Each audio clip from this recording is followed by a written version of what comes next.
Olá, pessoal! Nessa videoaula vamos fazer uma introdução física do conceito de diferenciabilidade. Mais precisamente, vamos modelar o problema do pêndulo, com tudo ideal, condições ideais, fio inextensível, etc.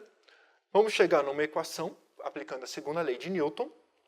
Nessa equação, vai ser uma equação que eu vou dizer que é difícil resolver, muito complicado.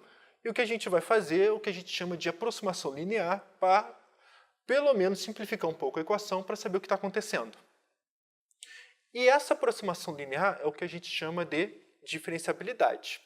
E por que essa aproximação linear? Porque esse tipo de aproximação é o que eu vou querer explicar, pelo menos com uma ideia mais intuitiva possível. Então vamos começar a aula. Olha, então vamos supor que aqui temos um pêndulo com um fio de comprimento L, ideal, ou seja, inextensível, sem massa, e na ponta do fio tem um objeto de massa m.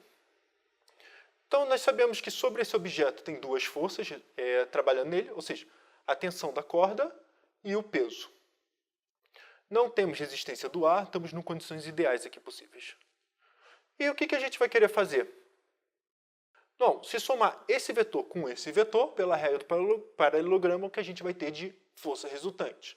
Modelando rapidamente o problema, como o fio é inextensível e tudo isso, o movimento é radial, ou seja, ele vai andar como se fosse um círculo. Aqui não tem componente para cá nem para cá. Não é radial não, é...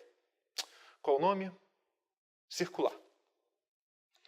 Então o que acontece é o seguinte, força resultante está apontando para cá. O que quer dizer isso para cá?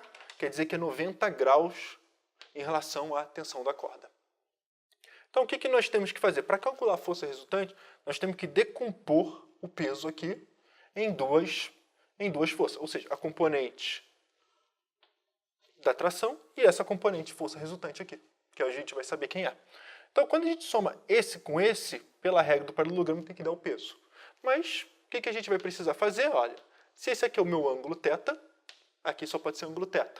Então, e aqui é cateto adjacente sobre hipotenusa, mg cosseno θ. Isso aqui é mg cosseno θ, aqui só pode ser mg seno θ. Então a força resultante é mg seno θ. Só que em módulo. Ainda não falei de direção e sentido. Para falar de sentido, o que a gente vai ter que fazer? Vamos pensar em o que a gente chama de coordenadas polares. Coordenadas polares é o seguinte, no sentido vetorial, não vou querer entrar em muito detalhe, isso é mais geometria analítica. Então, dado um objeto, aqui é o meu polo, nós temos a componente radial e nós temos a componente do θ chapéu. Como que é feito esse componente, por exemplo? Por que é para cá que a gente está apontando e não para cá? O R chapéu ele faz o seguinte, ele vai daqui até o ponto do objeto e o θ chapéu vai do objeto até uma direção que é perpendicular. Mas esse θ chapéu, primeiro, tem norma 1 e segundo, que é mais importante, ele anda no sentido do θ de crescimento. Como assim no sentido de θ crescimento? Aqui normalmente temos o costume de fazer o θ girar no sentido anti-horário, ou seja, o θ vai aumentando cada vez que eu vou percorrendo mais de forma anti-horária possível. Então esse θ chapéu ele vai no crescimento do θ. Então a mesma coisa aqui. Como que a gente vai modelar o problema? Aqui o θ é positivo, aqui é o meu ângulo zero e aqui é o meu θ negativo. Se aqui é o meu θ negativo, θ zero e θ positivo, então o meu crescimento está para cá.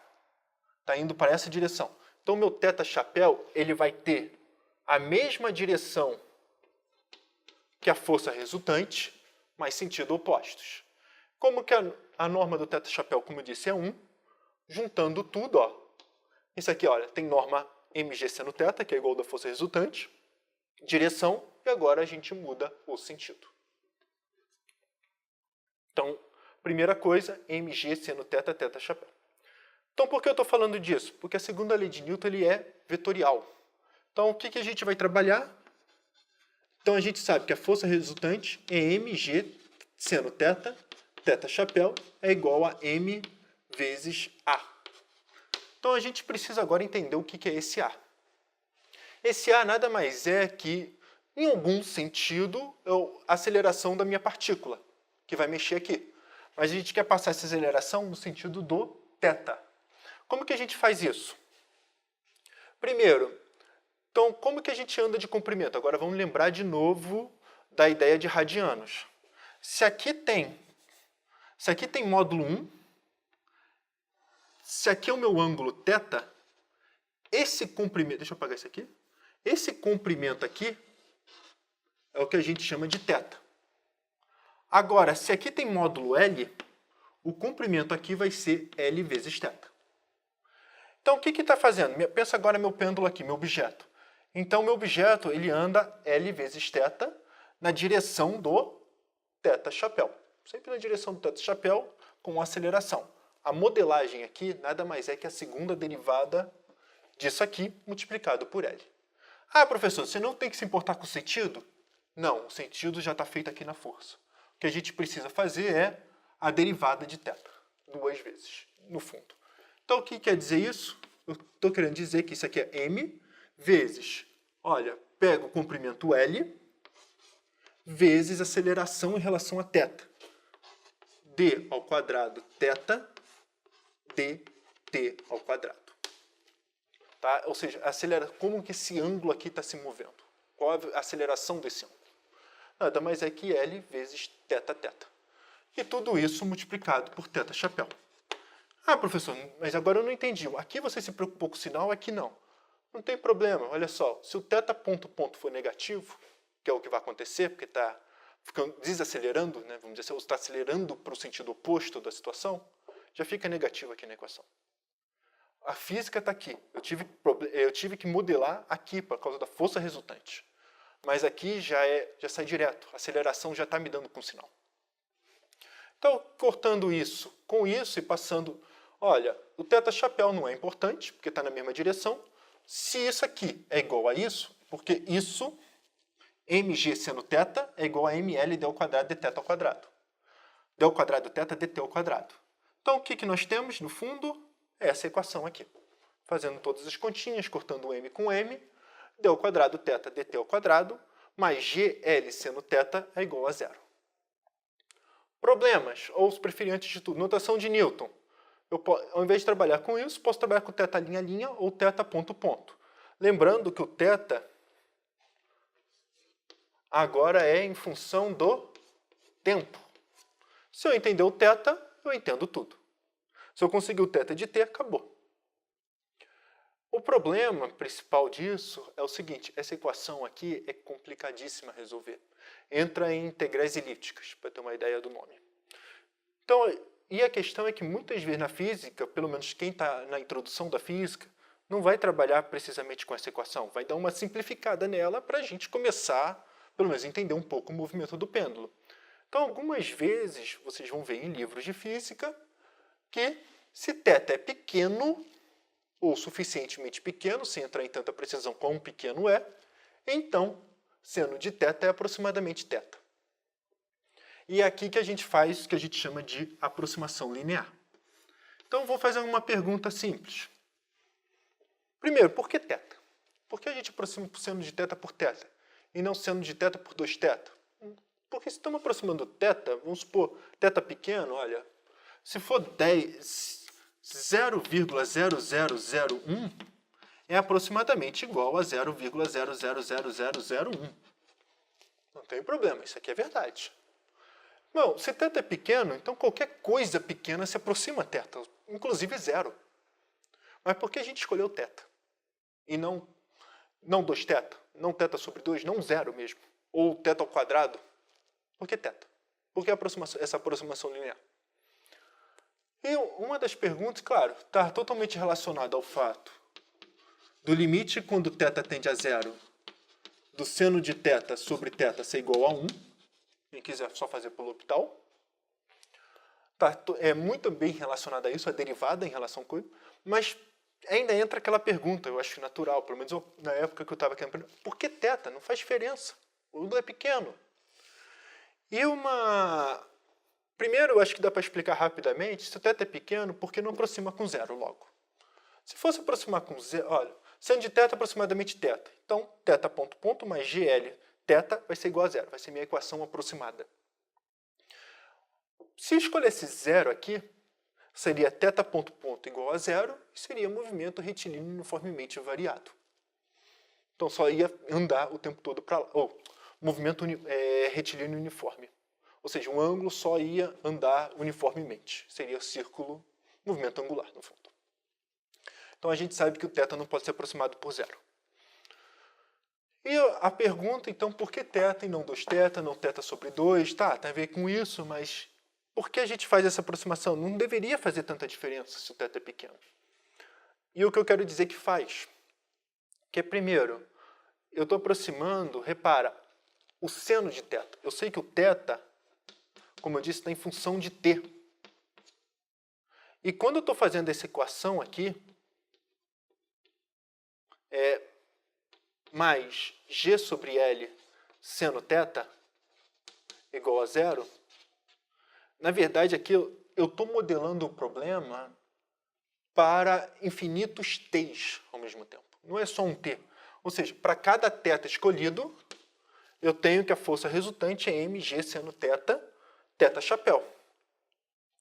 Tá? E o que acontece é que o que eu estou fazendo é mexer um pouco no módulo da força resultante para que as contas fiquem boas.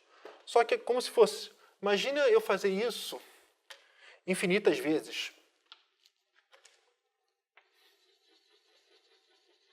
Imagina eu fazer isso aqui infinitas vezes, não importa, vai mudando a direção. Deixa eu botar aqui um pouquinho mais para cá. E assim vai mudando toda hora a direção.